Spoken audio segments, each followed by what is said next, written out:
สืบต่อเมื่อกี้นี้เข้าใจแล้วคือหรือเปล่าโอเคถ้าทารกาบวกกับอานางกลายเป็นทารกานางเป็นยังวิภักษ์จตุถีกับสัตถีนะโอเควันนี้ปุตตะบวกกับเอกลายเป็นปุตตะปุตตะเนี่ยสระอุตตะเนี่ยนะตัวปอแล้วก็สระอุนะมันอาจารย์พิมพ์ผิดเห็นปะเขาเขียนปุตตะก่อนแล้วบวกกับเเห็นปะแล้วเอาตัวสุดท้ายคือตัวต่อง่ายมาใส่นี้เห็นปะกลายเป็นพุทเตนะเป็นยังวิภัตพุทเตเป็นยังวิภัตแมนบ่ปุริโสปุริสาปุริสังปุริเสเป็นได้จักบานตัวที่หนึ่งคือเป็นทุติยาเป็นบ่ฝ่ายใดฝ่ายพหุเป็นบ่ตัวที่สองเป็นยังแม่นบ่ตัวที่สองเป็นยังปุริสัสสะปุริสัยสัตตมีเป็นบ่ปุริสัสสมิงปุริสัมหิปุริเสสุเป็นบ่ฉะนั้นตัวนี้เป็นสัตตมีเป็นบ่สัตตมีฝ่ายใดตัวนี้เอกะนะเอกะตัวนี้นะฝ่ายเอกะ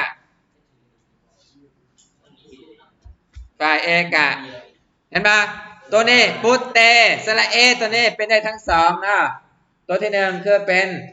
ทุติยวิภัตฝ่ายพหุวจนะตัวที่สองคือเป็นสัตตมีวิภัตฝ่าย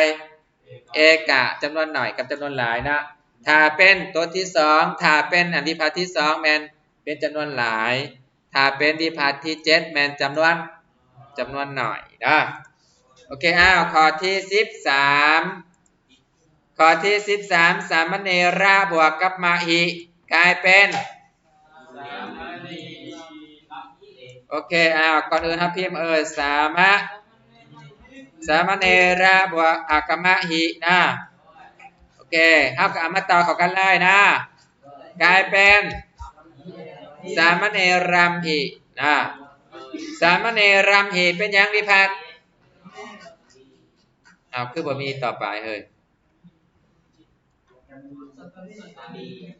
โอเคแป๊บหนึ่งเด้อ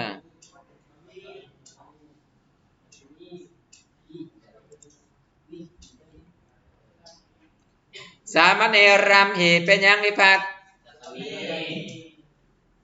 ในข้อที่เท่าไหร่ก่อนข้อที่13แม่นบ่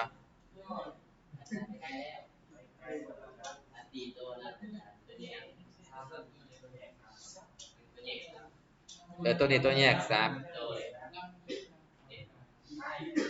นี่สามเณรัมหิกลายเป็นยังวิภัตเป็นสัตตมีวิภัตฝ่ายเอกวจนะนะโอเคถึกจักขอเขียนให้นะถึกจักขอ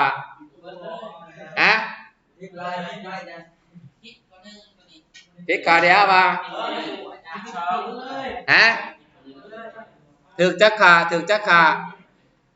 โอเคไม้ขอถึกให้แน่ถึกจักขอรวมให้ถึกจักขอหันตัวแยกอย่าพาเอาตัวนี้ก่อนถึกจักขอเขียนใส่แล้วก็เขียนผู้ที่กวดให้พร้อมเขียนชื่อผู้ที่กวดให้แน่เขียนชื่อนามสกุลผู้กวดให้พร้อมเขียนชื่อนามสกุลผู้กวดให้พร้อมเด้อ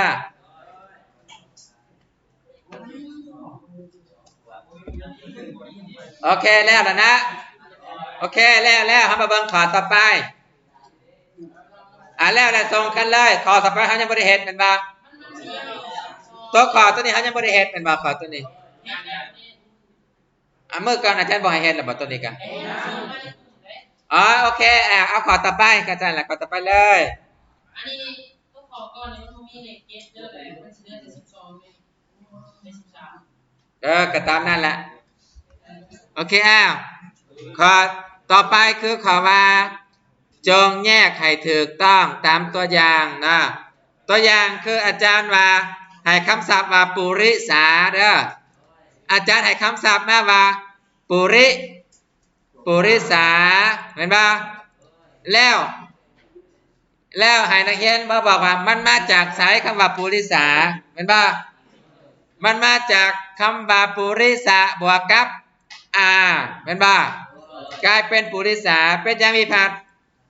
ปัทมาวิภัตไฟพระหูวัจนะ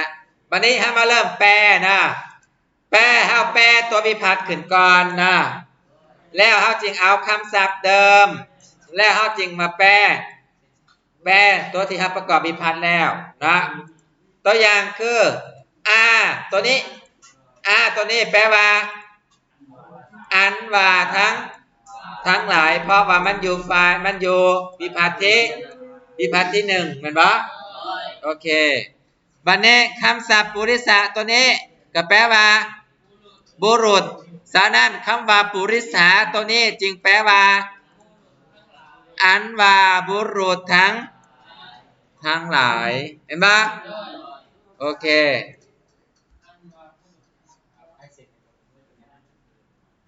ความข้างโอเคอาจารย์ลืมตัวเก่าออกก่อนเด้อเพราะว่าอาจารย์สอนออกตัวนั้นมาก่อนแล้ว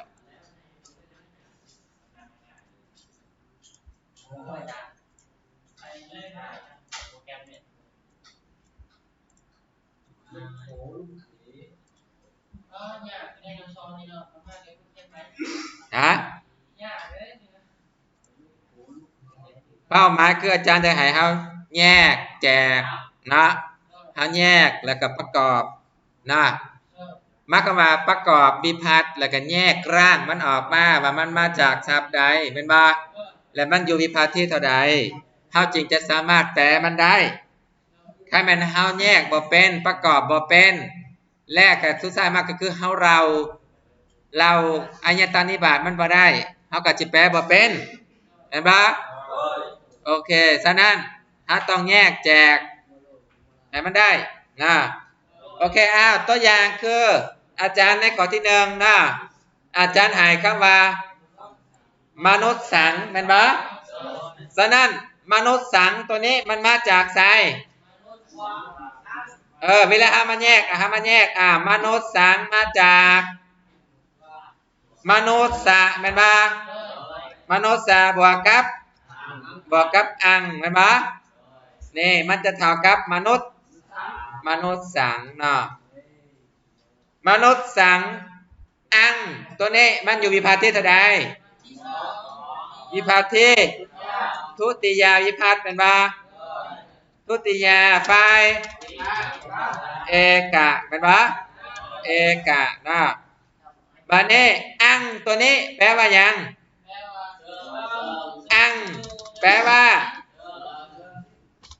เซิงเหมือนปะเซิงสู่อย่างสิ้นนะเอาตัวใดก็ได้ทีนี้เขาจะแปลว่าเซิงนะอังตัวไหนตัวนี้เนี่ยอังตัวนี้เหมือนปะอังตัวนี้นี่แหละบุริสังอังสังนี่เหมือนปะแปลว่าเซิงมานี่คำว่ามนุษย์แปลว่าหยังมนุษย์สะแปลว่ามนุษย์นะฉะนั้น2อันมนุษย์สะบวกอังเป็นมนุษย์สังนะมนุษย์สังตัวนี้จึงแปลว่าเซิงแปลว่าหยังแปลว่าเอา2อันมารวมเข้ากันคือเอาตัวอังตัวนี้เซิงแล้วก็มนุษย์ต่อเข้ากันก็แปลว่าเซิงมนุษย์นั่นปะเซิงมนุษย์นะเข้าใจปะ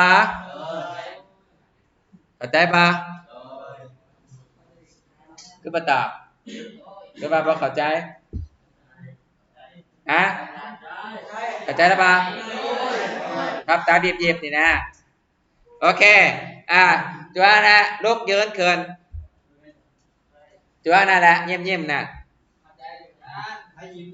มันบ่ตอบเยอะเกินใช่ไหม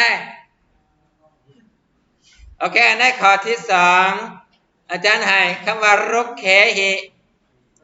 มันมาจากไสรุกเขหิมาจากไสตอบผู้เดียวเจ้าเด้อ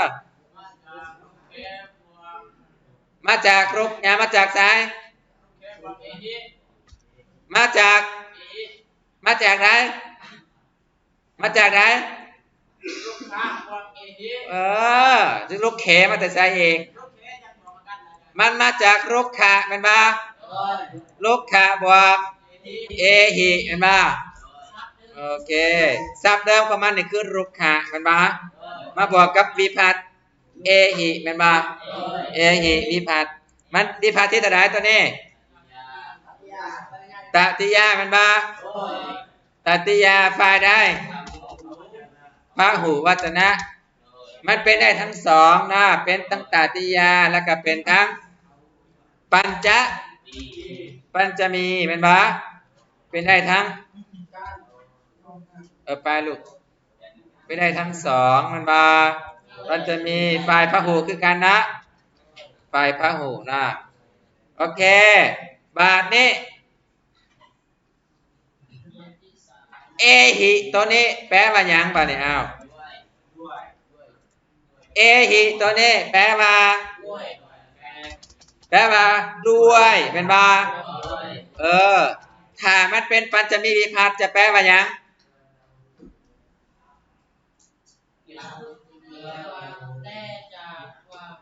แต่จากเหตุนะแล้วตอนนี้เอาด้วยก่อนนะด้วยหยังด้วยทั้งหลายมันมาด้วยทั้งหลายบัดนี้รุกขะตัวนี้แปลว่ารุกขะตัวนี้แปลว่าต้นไม้เป็นบ่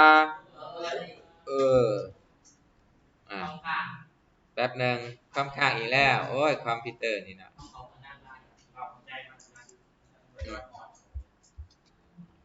แปลว่าต้นไม้เป็นบ่บัดนี้รุกเขหิตัวนี้จึงแปลว่าโอเคเอาสองอันตัวนี้มารวมเข้ากันเป็นบ่โอเครุกเขหิตัวนี้จึงแปลว่าด้วยแล้วจึงเอาต้นไม้เป็นบ่แล้วจึงเอาต้นไม้มาใส่แล้วเอาทั้งหลายมาใส่รวมกันเป็นด้วยต้นไม้ทั้งหลายนะโอเคบาดนี้ลึกออกก่อนข้อที่3เด้อกุมารานังมันมากุมารานังมาจากเขาแยกกุมาระมันมาแยกออกแยกตัวไหนออกแยกนางออกมันมาโอเคฉะนั้นมันจะยังเหลือกุมาระมันมาโอเคฉะนั้นมันเป็นยังวิภัตเป็นยังวิภัตจะตุถีมันมาฝ่ายได้พระหูมันมาพระหูฉะนั้นอานังตัวนี้จึงแปลว่าหยังอานังตัวนี้แปลว่าตัวที่4แปลว่าหยังแก่เพื่อต่อสำหรับเป็นบ่โอเคเอาแก่เป็นบ่แก่หยังแก่ทั้งหลายนะบัดนี้กุมาระแปลว่ากุมาระตัวนี้แปลว่าเด็กชายเป็นบ่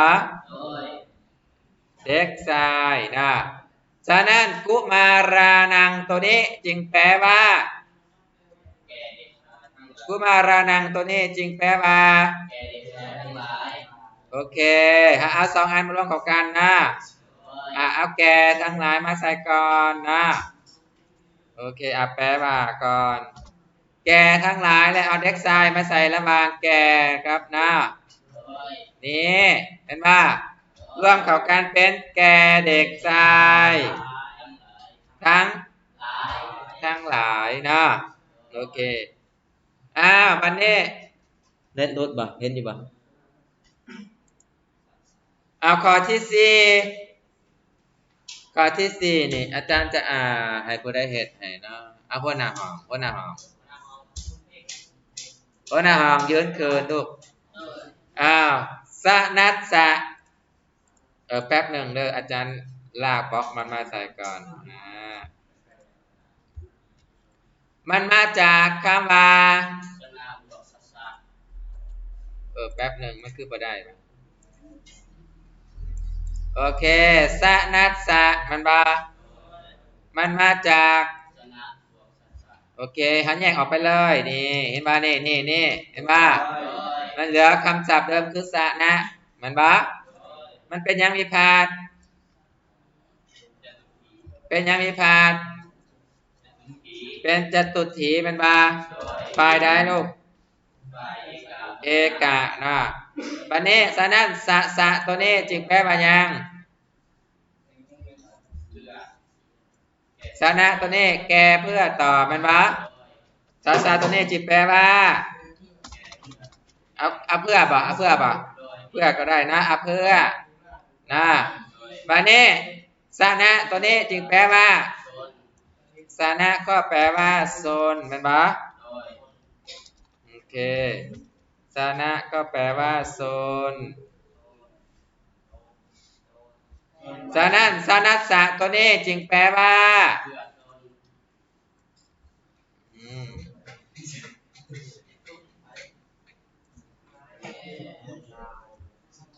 สนัสสะตัวนี้จึงแปลว่า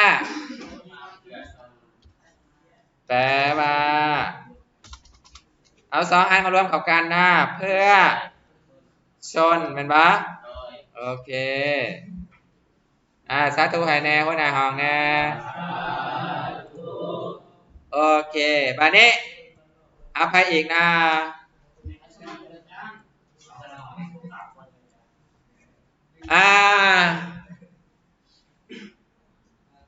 อยู่ทั้งหลังพุ่นดับใส่แมสแนมหาหมู่ให้ยังเดินเคิน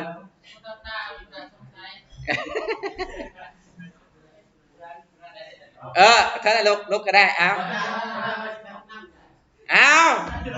สิไปท่านเอาลุกเกินใส่แมสนะโอเคข้อที่5ปุคละสมิงมาจากไส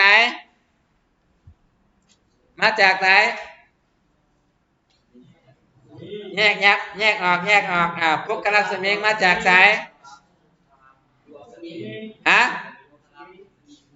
ปุคละบวกกับสมิงมันบ่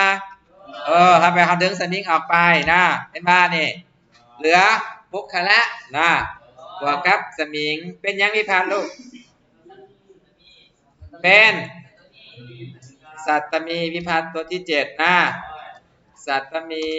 ไปได้ลูก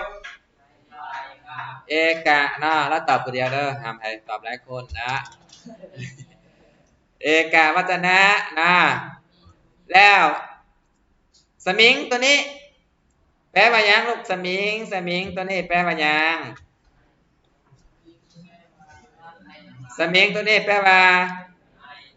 ในนะในใกล้ทีเทิงนะสมิงแปลว่าในนะบัดนี้ปุคละตัวนี้แปลว่าปุคละตัวนี้แปลว่ายังปุคละแปลว่าบุคคลนะ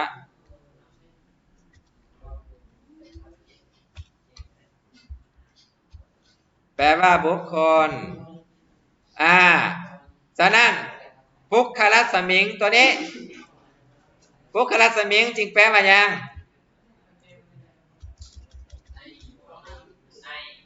แปลว่าในบุคคลนั่นบ่แปลว่าในนะในบุคคลสาธุให้โมแน่เห็นแบบนี้ก็ชื่นใจอยู่ได้แหละนะดีกว่าตอบมาได้แล้วโอ้ยนะเมื่อยน้ำเลยอาจารย์วันนี้ในข้อที่ต่อไปข้อที่เท่าใดข้อที่6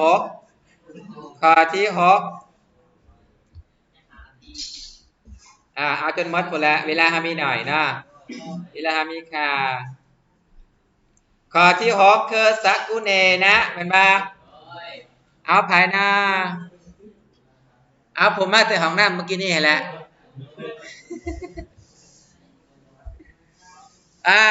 ข้อที่6ลูกสักกุเนนะมันมาจากคำศัพท์ใดมาจากคำศัพท์ใดมาจากไอ้ยังบอกไอ้ยังลูกมาจากไอ้ยังบอกยังไปไปไอ้ยังบอกยัง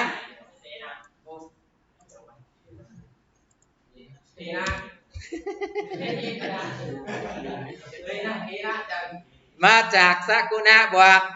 เอนะกลายเป็นยังสักกุเนนะเนาะโอเคฉะนั้นเอนะตัวนี้แปลว่าอย่างเป็นยังวิภัตเป็นยังวิภัตลูกมันเป็นยังวิภัตเป็นยังวิภัตวิภัตที่ตะได้วิภัตที่ตะได้โอเคตติยาฝ่ายใดลูกเอกะจำนวนหน่อยนะโอเคตัวนี้หายไปใส่แล้ว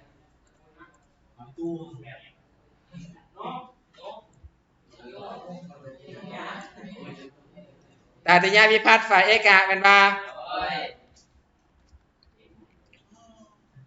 ฉะนั้นเอนะตัวนี้จึงแปลว่าอย่าง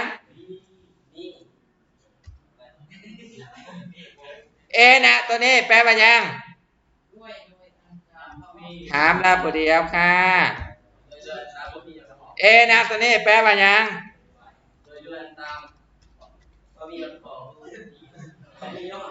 อันเดียวแปลว่าอย่างสิมีบ่มันอันเพราะมีแต่บ่แม่นมีอันเดียวแหละมันเพราะมีแต่บ่แม่นมีซื่อๆได้บ่ค่อยใช้จนนั้นมันจักมันหยังจนนั้นมันเอามาแต่ของไทยเนาะเอาธรรมดาเอาด้วยธรรมดาก็ได้นะเอาด้วยธรรมดาหรือว่าอันนะด้วยโดยอันตามเพราะมีเอาด้วยนี่แหละนะแปลว่าด้วยด้วย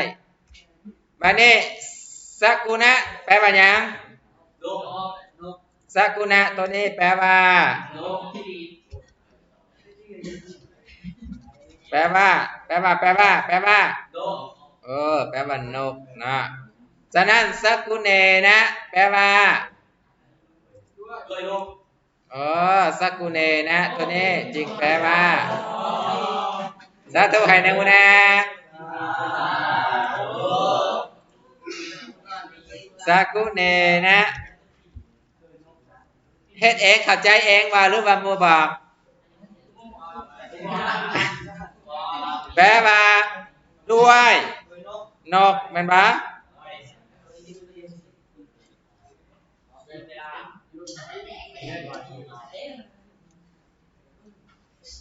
เข้าใจป่ะตัวต่อไปก็คือสิคือกันแม่นบ่โอเคก่อนเฮาจะหมดเวลาตัวนี้อาจารย์จะมาส่วนแปลตัวนี้ต่อน้อยหนึ่งนะเพื่อให้เป็นแนวทางนะโอเค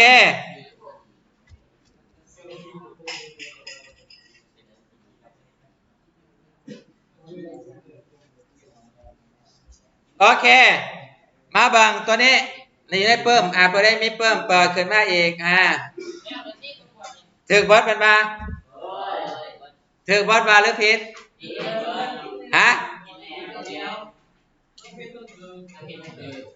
ตัวที่ผิดเข้าใจบ่บาดนี่บาดตัวเองผิดย้อนหยัง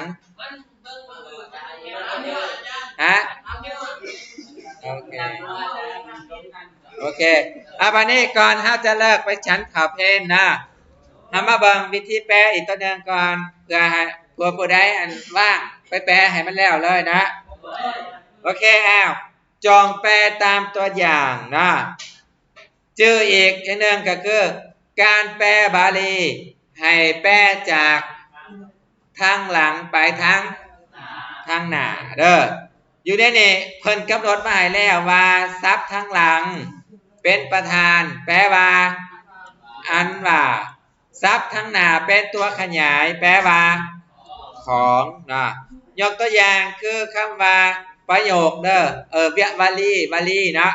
วลีที่ว่าปุริสัสสะหัตถานะปุริสัสสะหัตถาเวลาเฮาแปลทางหลังมาทางหน้าแม่นบ่ฉะนั้นเฮาต้องแปลหัตถาก่อนเนาะหัตถาแปลว่าหยังอันว่ามือทั้งหลายปุริสัสสะแปลว่าของบุรุษแม่นบ่ฉะนั้นเวลาเฮาแปลรวมกันเฮาจะเท่ากับว่า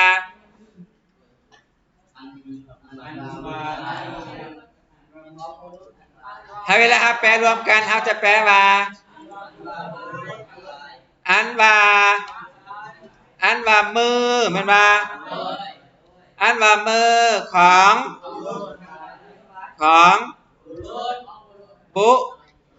บุรุษแม่นบ่ใช่แหละตัวรอบุรุษทั้งหลายอันว่ามือของบุรุษทั้งหลายแม่นบ่โอเคเฮาสังเกตได้ว่าหัตถาเป็นหยังวิภัตปัทมาวิภัตฝ่ายพหูวจนะมันจึงแปลว่าทั้งหลายนะปุริสัสสะเป็นสัตถีวิภัตเอกวจนะโอเคเฮามาลองมาแปลตัวที่หนึ่งนี้นะปุริสัสสะปุตโตแม่นว่าเบื้องต้นเฮามาแปลคำศัพท์ว่าคำว่าปุตโตแม่นบ่ปุตโตแปลว่าหยังปุตโตก่อนอื่นเฮาจะแปลวิภัตก่อนโอลงท้ายด้วยสระโอต้องแปลว่าหยังแปลว่าอันว่าแม่นบ่สระโออันว่าแม่นบ่อันว่าพุตโตพุตตะแปลว่าหยังพุตตะบุตรแม่นบ่แปลว่าอันว่าบุตรโอเคแล้วคำศัพท์ปุริสัสสะแปลว่าหยังแปลสัสสะก่อนสัสสะมันจะมีคำที่ตัวใดสัสสะที่สี่แม่นบ่ที่สี่แปลว่าของแห่งของแปลว่าของแปลวิภัตก่อนนะของปุริสะแปลว่าหยังบุรุษแม่นบ่บุรุษแม่นบ่ไปแล้วฉะนั้นปุริสัสสะพุตโตตัวนี้จึงแปลว่าหยังอันว่าหยังอันว่าบุตรแม่นบ่อันว่าบุตรของบุอันว่าบุตรของบุรุษแม่นบ่